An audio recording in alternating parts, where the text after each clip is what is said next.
Nel giorno in cui tutto il Veneto è scattato l'Open Day per i vaccini ai bambini, arrivano anche importanti rassicurazioni sulla sicurezza del vaccino per i piccoli. A spiegarlo è il professor Carlo Giaquinto, infettivologo infantile dell'azienda ospedaliera di Padova. Uno studio che è stato effettuato su circa 9 milioni, quindi un numero gigantesco, di bambini negli Stati Uniti dai 5 ai 12 anni che sono stati vaccinati con il vaccino mRNA della Pfizer. Ecco, questo studio che ha valutato la sicurezza della vaccinazione ha indicato come gli effetti collaterali e anche piuttosto lievi sono estremamente rari. Rari cosa vuol dire? Vuol dire che gli effetti collaterali riferibili alla vaccinazione, tutti reversibili, sono su 1 su 100.000 dosi somministrate, cioè un numero estremamente basso. Ancora più rari sono i casi di miocardite collegata al vaccino, un rischio addirittura più basso rispetto all'adulto.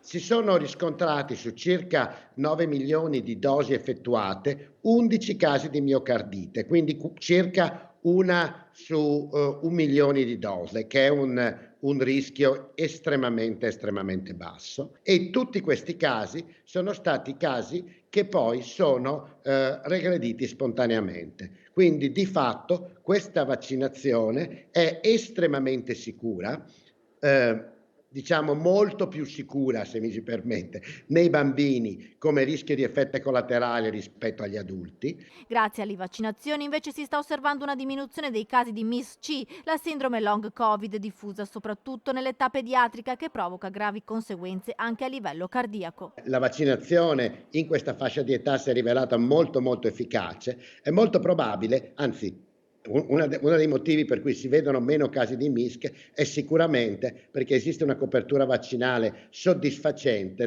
nella fascia di età dai 12 ai 19 anni.